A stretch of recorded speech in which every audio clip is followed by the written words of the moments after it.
Welcome everyone. My name is Helena. I am a type design student at the Academy of Arts, Architecture and Design in Prague. And today I want to talk about my experience of how typography and type design have been taught and are taught to young aspiring design students such as myself today. The title, Now Where Are Our Role Models, is coming from a question deep inside of me, where I was always wondering why I felt like there was something being left out in my education. I was and am missing something, or more precisely, someone, female role models I can relate and look up to. And I think I'm not alone with this feeling. Everyone has a different reason why they got into type. No matter what the reason is, something has drawn us to it. Type is an essential part of all of our lives and plays a peculiar role as carrier of our cultural DNA. It can show who we are, what group we belong to, and how we interact with each other. With the help of a good type designer, type is capable of doing exciting, sometimes even revolutionary things. Unfortunately, people's perception of the field often gets restricted or somewhat limited by the use of stereotypical labels.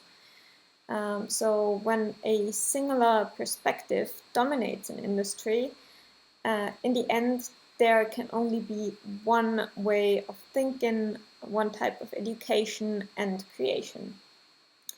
In my opinion, this lack of diversity in terms of, for example, race, ethnicity, and gender is leading to a lack in diversity in thoughts, in systems, ideas, and, most importantly, creation. Typefaces and type development do not exist in a vacuum. They're responses to many other typefaces that already exist, and they're influencing our way of design and how we produce it today. I got into type design because I knew for myself that words and their design matter. And because of its immense impact on all of our lives, I found it to be crucial to understand the mechanisms of where the shapes of type are coming from.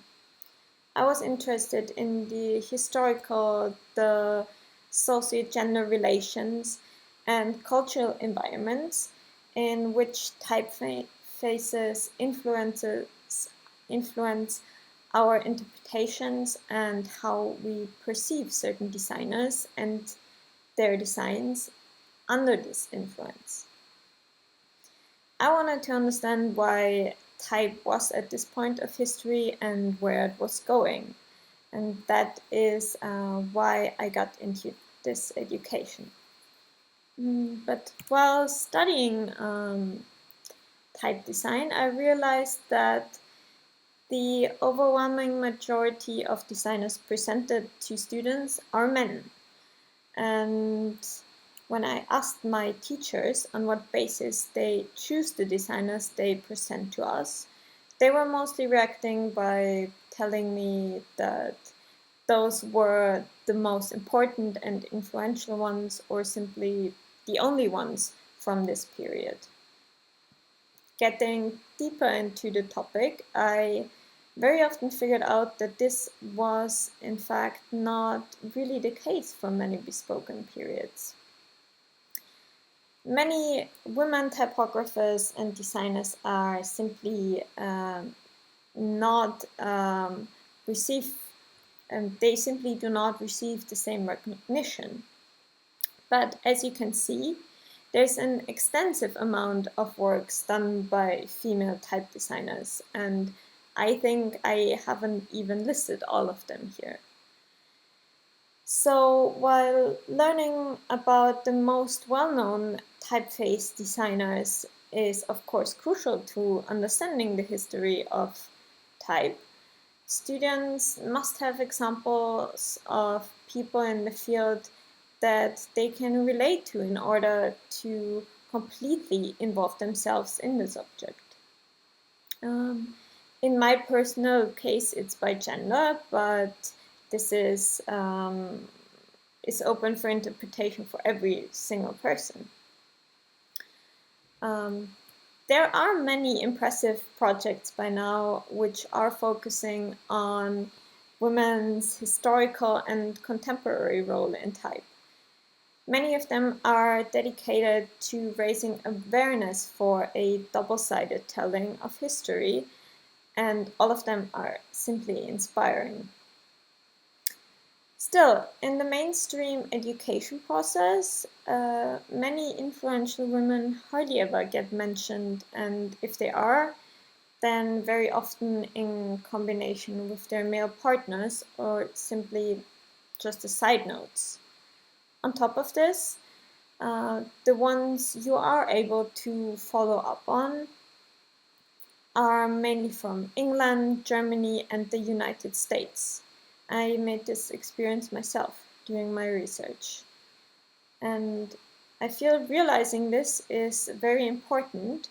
So I want to speak with June Purvis at this point that it is essential to integrate women's experience into mainstream accounts, and more importantly, to question the terms and points of reference of the established male-oriented historiography itself.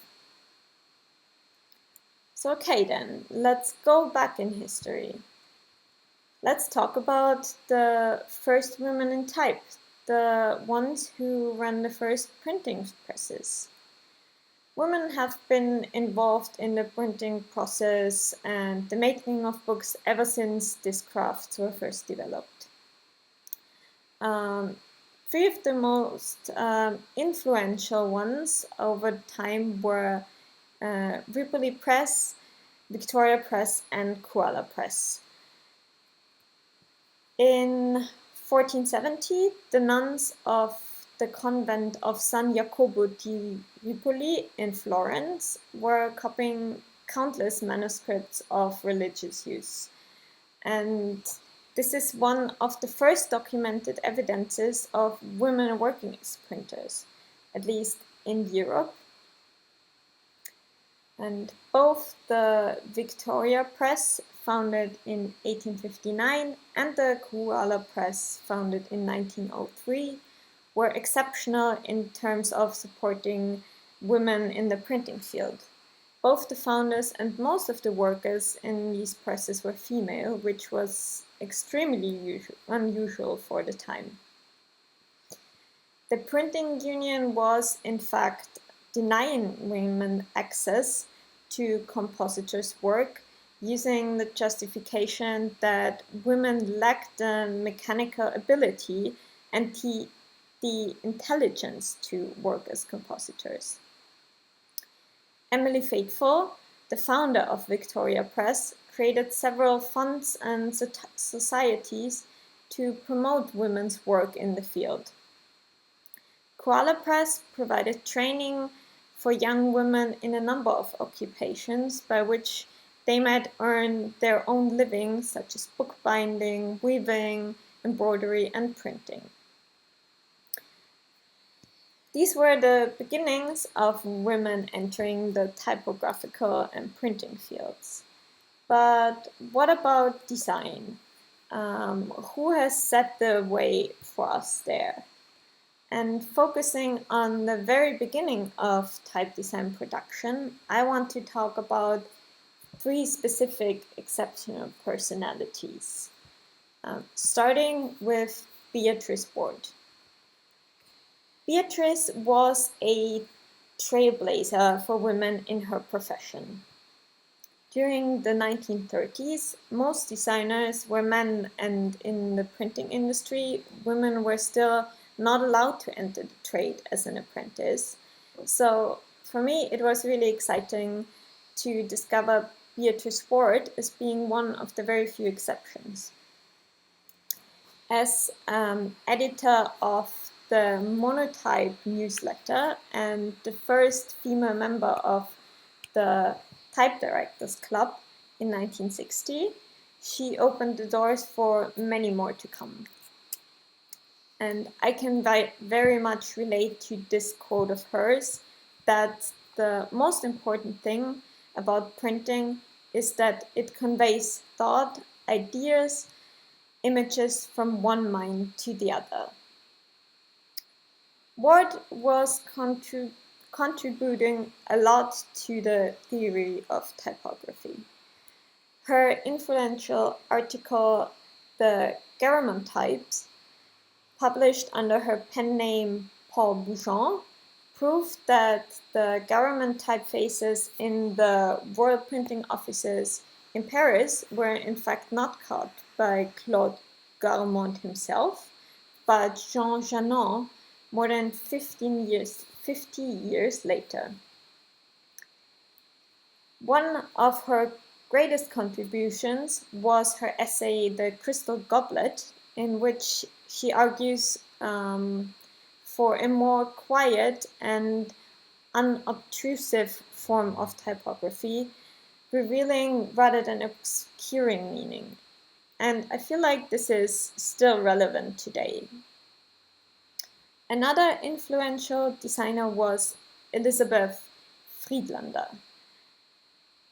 She was the first documented woman ever to design a typeface. She designed Elizabeth Antiqua for the Bauer Type Foundry in Germany, which was published in 1927. And although her practice hasn't been widely recognized, the Elizabeth typeface has been an ongoing critical and commercial success. Elizabeth worked across a range of contexts, from packaging, printmaking, and designing patterns to calligraphy and publishing. And I want to show her astonishing pattern designs at this point that she did for various clients, and share this feeling of fascination and respect with you that her dedication for detail is creating here for myself. She also collaborated with the Penguin Publishing House, where she worked together with Jan Tichold, the head of typography and production at this time. For the 25th anniversary in 1960, she designed this very special cover edition for Penguin Books. My last choice fell on Else Marx-Pengzig, who was a pioneer for female design in the German typography landscape. Besides many beautiful book covers, such as these, she also did numerous designs for theater posters and invitations. And most of her designs were in fact hand-drawn. She wasn't really so very involved in the typesetting process, but preferred to design individual letterings for each of her projects. Knowing this, it doesn't come as such a surprise that she was in fact very much in love with the creation of monograms. And those designs of hers were widely appreciated and admired in Germany. Else Marx-Pengzig also taught typography at the Städtische Handwerks- und Kunstgewerbeschule Charlottenburg, but also at her own private school called Schule Marx. And for 10 years, Marx-Pengzig has in fact taught without any official permission. She simply didn't care about this. And even though she got the permission later on, This is a good example of what she was willing to do to earn her place in the field of typography and type creation. And even though she has taught for a long time, there is unfortunately only very little evidence left of this time, because most of it was burned and thrown away during the Second World War. Those women, along with many others, have shaped the industry just as much as many men did. Their work and what they have contributed to the world of type needs to be admired just as much. And in the end, I agree with Sheila Levant de Bretiville asking, is your language rich enough to find other ways to describe what you are looking at, rather than to have to use gender as a referent? And I feel that once the time has come where gender is not a reason for being or not being mentioned, once we don't use it to describe design and people anymore, we are on our way to create truly inspirational designs. Thank you so much for watching.